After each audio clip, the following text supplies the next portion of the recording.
Students, आतापर्यंत आपण अनेक इंडायसिसची स्टडी केलेली आहे, जसे की 5 raise to the power 2, 7 raise to the power 2, 9 raise to the power 3, 11 raise to the power 4, 6 raise to the power 12 and so on like this. पण तुम्हाला माहित आहे का, यातील काही इंडायसिस जसे की 5 रेस टू दी पॉवर 2 या इंडायसिसलाच आपण 5 स्क्वेअर असं सुद्धा रीड करू शकतो.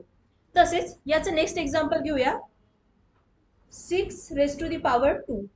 आता याला सुद्धा आपण 6 स्क्वेअर असं रीड करू शकतो. म्हणजेच कुठल्याही नॉन झिरो नंबरचा इंडेक्स जर तुम्हाला 2 दिलेला असेल तर त्याला तुम्ही स्क्वेअर असं रीड करू शकता.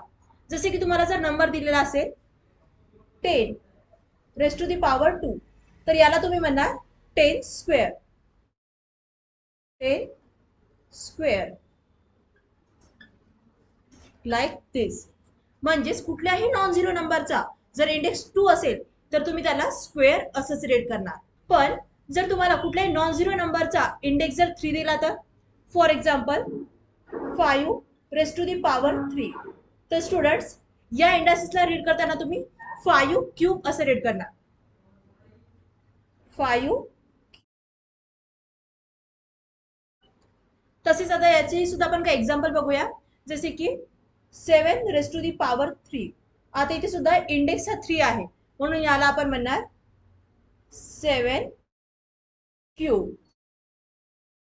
देन याचे अजून काही एक्झाम्पल बघूया, जसे की 10 रेस टू दी पॉवर 3, याला आपण म्हणणार 10 क्यूब. तर स्टुडंट्स आता लक्षात ठेवा, कुठल्याही नॉन झिरो नंबरचा इंडेक्स जर 2 असेल तर आपण त्याला स्क्वेअर म्हणणार, आणि कुठल्याही नॉन झिरो नंबरचा इंडेक्स जर 3 असेल तर त्याला आपण क्यूब म्हणणार. पण आता जर तुम्हाला सांगितलं की स्क्वेअर ऑफ 5 या नंबरला इंडायसिसच्या फॉर्म मध्ये लिहा, तर तुम्ही काय करणार, इथे 5 हा आपला बेस असेल तर इथे 5 लिहिणार, आणि स्क्वेअर ऑफ, स्क्वेअर म्हणजेच काय 2, तर या 5 चा इंडेक्स तुम्ही 2 लिहिणार. म्हणजे स्क्वेअर ऑफ 5 ला तुम्ही 5 रेस टू दी पॉवर 2 किंवा 5 स्क्वेअर या फॉर्म मध्ये लिहिणार. देन तुम्हाला जर सांगितलं क्यूब ऑफ 5, तर स्टुडंट्स इथे सुद्धा बेस हा सेम असेल, दॅट इज 5, तर आपण तो 5 ॲज इट इज लिहिणार. आणि क्यूब ऑफ, तर क्यूब म्हणजेच 3, म्हणजेच इथे या 5 चा इंडेक्स असणार आहे 3. तर स्क्वेअर ऑफ 5 ला तुम्ही 5 रेस टू दी पॉवर 2 असं लिहू शकता, आणि क्यूब ऑफ 5 ला 5 रेस टू दी पॉवर 3 या प्रकारे लिहिणार.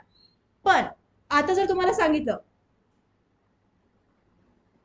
स्क्वेअर रूट ऑफ 5 लाईक दिस, तर बघा आता फर्स्ट एक्झाम्पल मध्ये स्क्वेअर ऑफ 5 सांगितलं होतं, पण इथे स्क्वेअर रूट ऑफ 5 सांगितलं आहे, तर याला कसं लिहिणार, तर आता आपण त्याबद्दलच डिस्कस करणार आहोत. तर बघा या तिन्ही एक्झाम्पल मध्ये बेस हा सेम आहे, दॅट इज 5, तर इथे आपण 5 ॲज इट इज लिहून घेणार. देन फर्स्ट एक्झाम्पल मध्ये स्क्वेअर ऑफ 5 होतं, पण इथे सुद्धा काय आहे, स्क्वेअर रूट ऑफ 5 आहे, त्यामुळे 2 हा दोन्हीकडे कॉमन राहणार, पण इथे रूट हा वर्ड आलेला आहे, त्यामुळे या एक्झाम्पल मध्ये आपण 2 ला अपॉनच्या फॉर्म मध्ये लिहिणार, म्हणजेच 1/2 या फॉर्म मध्ये लिहिणार. तर स्टुडंट्स आता याचे सुद्धा आपण काही एक्झाम्पल बघूया, जसे की स्क्वेअर रूट ऑफ 9. आता इथे तुम्हाला हे सेम एक्झाम्पल आहे, फक्त इथे काय आहे, स्क्वेअर रूट ऑफ 9 सांगितलं. तर आता आपण या एक्झाम्पल मध्ये काय करणार, 9 हा बेस आहे त्यामुळे तो ॲज इट इज लिहिणार, आणि स्क्वेअरला इथे सुद्धा रूट हा वर्ड लावलेला आहे, म्हणून इथे सुद्धा 2 हा अपॉनच्या फॉर्म मध्ये लिहिणार लाईक दिस. म्हणजे स्क्वेअर रूट ऑफ 9 ला आपण म्हणणार 9 raise to the power 1/2. Then next example क्यूबचं घेऊया, जसे की क्यूब रूट ऑफ 5. तर बघा इथे सुद्धा आपण काय करणार, आधी बेस लिहून घेणार, दॅट इज 5.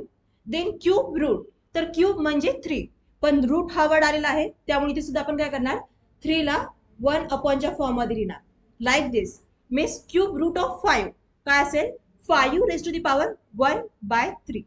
पण स्टुडंट्स हे सर्व झालं स्क्वेअर आणि क्यूब बद्दल. पण आता जर तुम्हाला 4, 5, 6 असे जर नंबर दिले तर, जसे की फोर्थ रूट ऑफ 6. तर इथे सुद्धा आपण काय करणार, आधी बेस 6 ॲज इट इज लिहून घेणार. देन बघा इथे क्यूब रूट स्क्वेअर रूट होतं, पण या एक्झाम्पल मध्ये फोर्थ रूट आहे. तर फोर्थ रूट म्हणजेच काय, 4 ला आपण 1 अपॉनच्या फॉर्म मध्ये लिहिणार. 1/4 like this means fourth root of 6 is equal to काय असेल, 6 raise to the power 1/4. Then next example 5 चं घेऊया. जसे की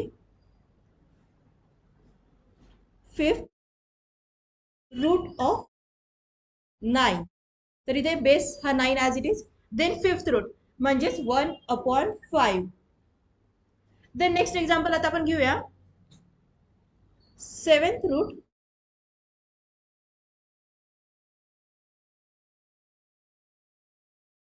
(132).